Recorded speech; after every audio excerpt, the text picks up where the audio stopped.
Just another brother with another humble question. Just another brother with another humble question. Welcome to another episode of A Brother with Questions. I am your host, B. Period. Man, thank y'all for joining me. Please, before I get started, let me not forget to remind you to go like, subscribe to the channel. Everything is A Brother with Questions, YouTube, Facebook, Instagram, TikTok, Spotify, Castbox. Go check us out. Find us somewhere. And then like, subscribe, share. Don't forget to share. Don't forget to share with your friends. Go show them what you're listening to. Go tell them about the dude that wears glasses and a hat. Calls his podcast A Brother with Questions. But let's get to it, man. Everybody's talking about this. Everybody's talking about this movie, man. Leave the World Behind.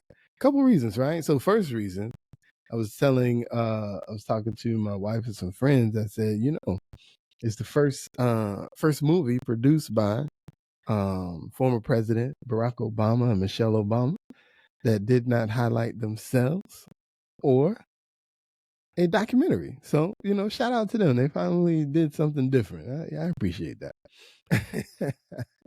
But if you haven't seen the film, you might want to leave because I am going to talk about the film. So there's going to be some spoilers in this episode. But the film itself, it is a apocalyptic type movie.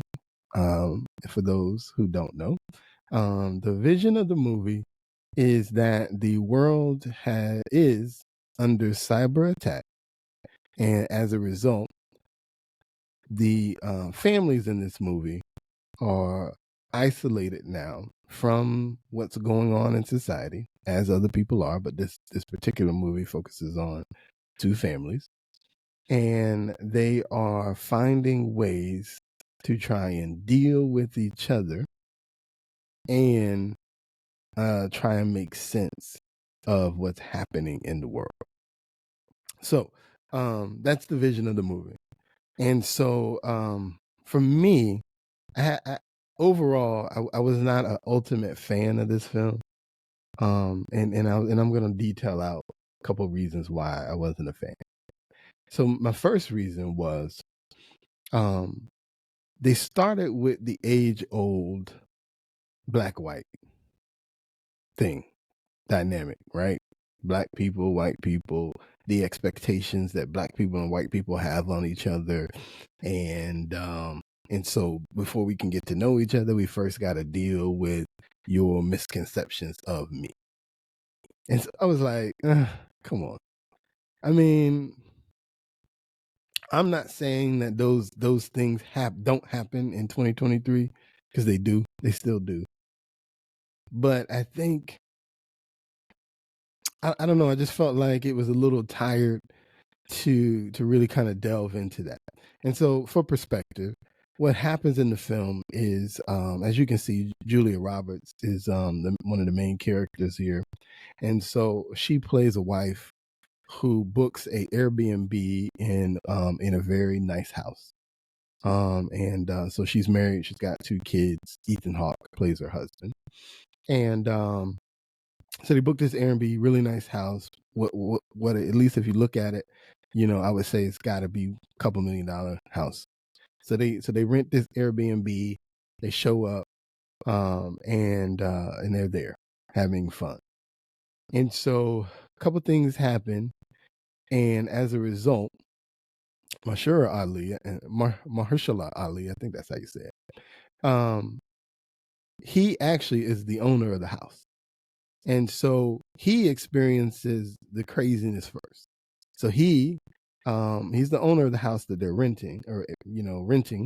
And so anyway, he was in the city though. And so in the city, they saw it first. They saw something go down in the city that scared him, which forced him to go, well, I need to go back to a safe place. So he goes back to his house, which he obviously understands is being rented by a family. So he shows up middle of the night and knocks on their door and basically says, hello. He identifies himself, says, I'm the owner of this house that you're renting, and explains that, because of circumstances, I'm here back at my house because this is a safe place. And so initially, Ethan Hawke's character, the husband, he's very, very nice and accommodating. But Julia Roberts in this particular movie plays the antagonist, if you will, the one who trusts no one. And so she initially says to him, "You own this house?" As if to say, this don't seem like a house you should be owning. And so from there we get that racial dynamic. Mahershala Ali's character shows up with his daughter, who seems to be an early 20-something-year-old, and as anybody who knows, early 20-something-year-old, very on fire, very yes, white lady, this is our house, you better respect it. And shame on you for thinking that we as Black people couldn't own this house. And so we get that dynamic, and that dynamic plays out a lot in the movie. So I thought that was a little tired. I thought in the End of the World movie, maybe we could have went somewhere else with that, but whatever. So we get there. So it's the racial dynamic. Black people can't own nice stuff, right? We can't own a couple $1 million house. That seems ridiculous. So we go from there. And then my next biggest criticism is that in the movie, there's no real explanation other than to say there was a cyber attack, and that cyber attack is causing, happening to the country. But other than that, there's no real explanation as to who's doing it, why is it being done, what the goal of it is, what's the result of it. We're simply living in these characters, I should say, are living in this world, or in this situation, but there's no way or no solution brought to explain the circumstances of the events that are happening in the movie. And for a movie that lasts 2.5 hours, I'm just like, in 2.5 hours, we couldn't get to some sort of explanation as to how we got here in the film. I thought that was like, come on, man. Why did I need 2.5 hours? You could have showed me a cyber attack with no explanation in 1.5 hours.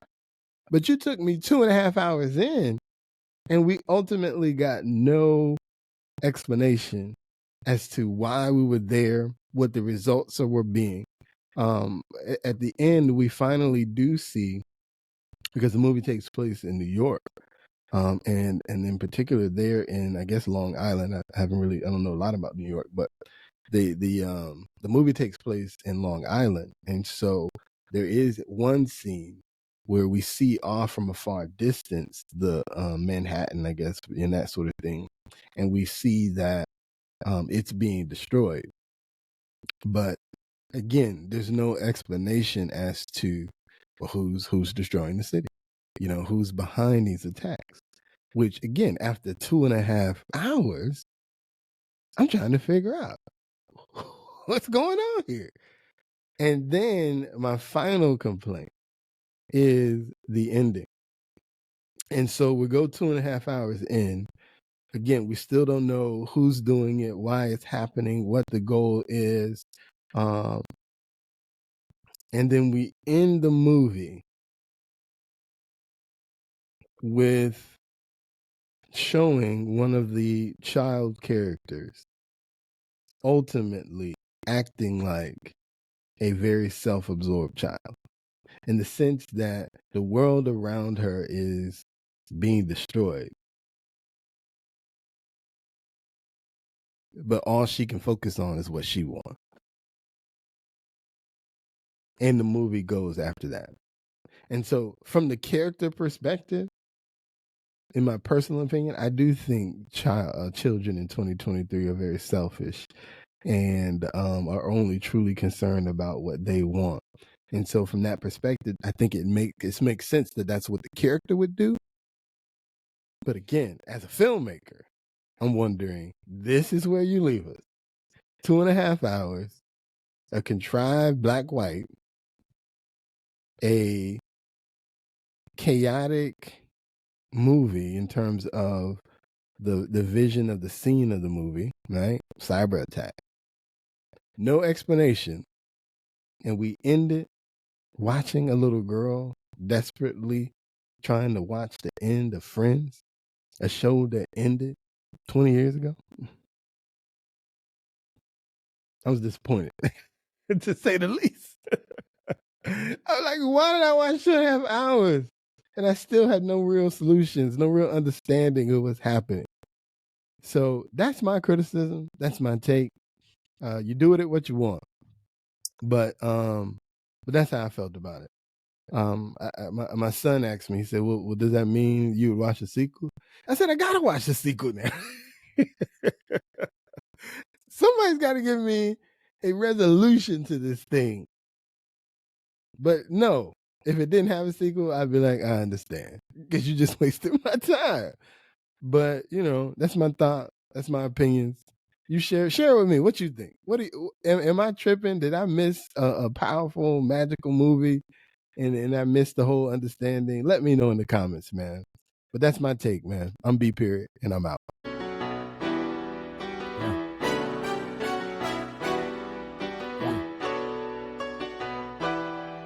Yeah.